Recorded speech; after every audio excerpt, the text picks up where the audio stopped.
Hola chicos, vamos a hacer unas consideraciones sobre las ecuaciones de movimiento armónico simple versus las ecuaciones de ondas mecánicas.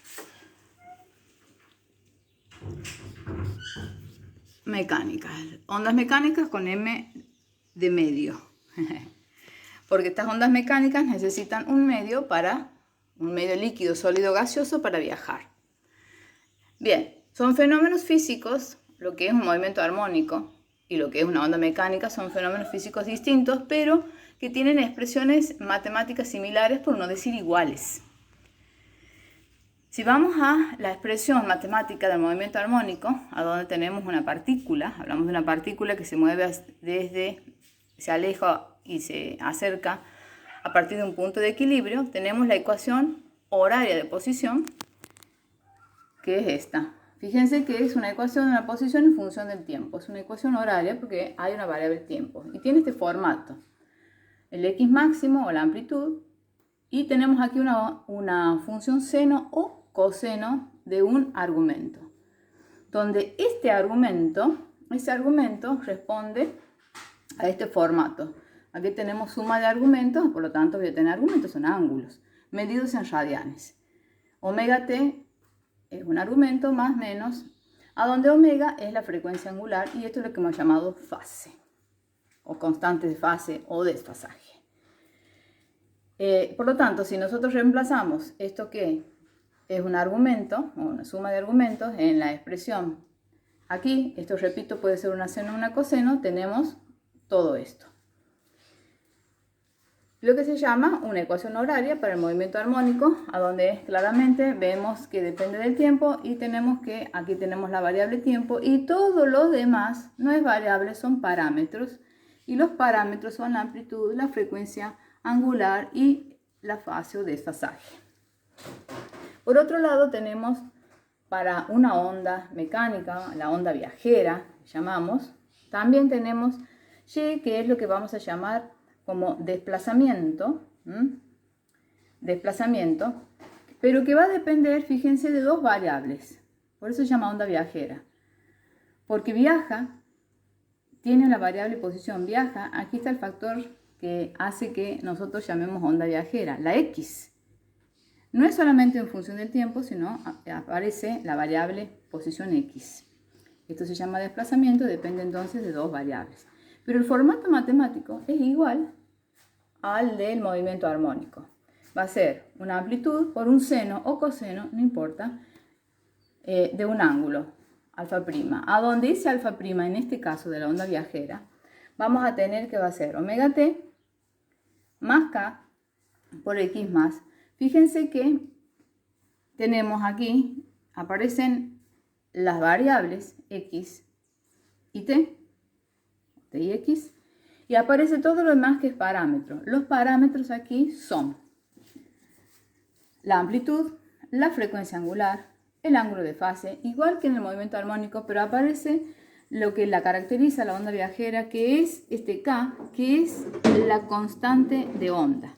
Se llama constante de onda porque en esa constante de onda va a estar la longitud de onda, que bueno, es algo característico de la onda viajera, cosa que en un movimiento armónico no hablábamos de longitud de onda. Entonces ahora, si nosotros tenemos que graficar estas ecuaciones, que son ecuaciones senoidales, son periódicas, senos o cosenos, esta va a ser, para el movimiento armónico va a ser en función del tiempo, ecuación con banda gráfica, y aquí tenemos la gráfica de ecuación en función del tiempo, que vamos a ver que es una onda senoidal o cosenoidal, lo que sea, pero es en función del tiempo. Lo que significa que vamos a tener, por supuesto, la amplitud. En este eje vamos a tener el tiempo transcurrido.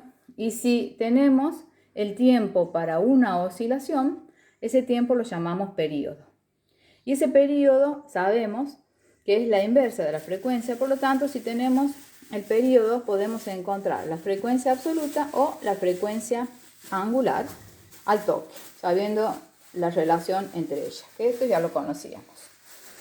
Muy bien, pero si ahora nosotros queremos graficar la ecuación de una onda viajera, como la tenemos aquí, esa onda viajera donde ya me aparecen dos variables, está dependiendo tanto del tiempo como de la posición, tenemos que hacer, no podemos hacer, digamos, en un mismo gráfico la variación del tiempo y la variación de la posición. Por lo tanto, tenemos que hacer dos gráficos distintos. Graficar el desplazamiento, bueno, con sus correspondientes amplitudes, en función del tiempo. Y cuando hacemos que varía, porque aquí está el tiempo variable, fijamos una posición X. Es decir, que yo estoy mirando una posición de esa onda viajera determinada, cómo varía solo esta posición en el tiempo. Entonces voy a tener esto.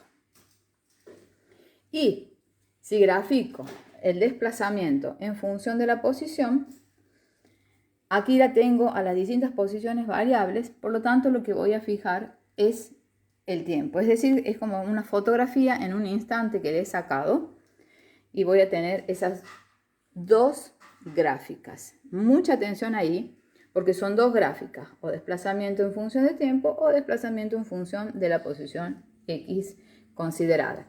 Siempre que tengo una de las gráficas, tengo que fijar, si es la del tiempo, el tiempo es variable fijo, o sea, estoy viendo para una X en particular, y si la posición es variable, estoy viendo para un tiempo en particular, tiempo fijo. Eso es muy importante saber.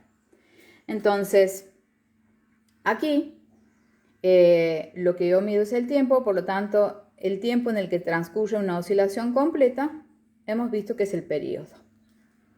En cambio, en el otro gráfico, el tiempo, que es en función de la posición, ya no tengo tiempo, pero a donde tenemos una oscilación completa, va a ser esto como es una longitud, a eso yo lo voy a llamar longitud de onda, cosa que en un gráfico de movimiento armónico simple nosotros no teníamos. O sea que si nosotros podemos comparar estos dos fenómenos, fíjense en la explicación teórica, esto es un movimiento armónico simple, pero después tengo el otro tipo o la otra tipo de expresión que es en función de X, a donde que si yo mido la oscilación completa, digamos la longitud, mido aquí longitudes porque esto está en metros, de una oscilación completa, eso lo voy a llamar longitud de onda. Y si tengo la longitud de onda, al toque yo ya tengo que sacar el número de onda, que es igual a 2pi sobre la longitud de onda. Fíjense, aquí aparece que para una oscilación completa, 2pi, aparece el número de onda. O sea, sobre la longitud de onda tenemos el número de onda. Entonces, solo estas consideraciones como para que ustedes vean la parte matemática. Nunca confundir estos gráficos, que son gráficos de funciones, ecuación con banda gráfica, con el propio fenómeno físico. Es decir, ustedes tienen esta parte que es abstracta, que no significa que sea el fenómeno físico, sino la explicación teórica abstracta de un fenómeno físico que puede ser o corresponde a un movimiento armónico o puede ser una onda viajera. Bueno, espero que les haya servido. Nos vemos la próxima.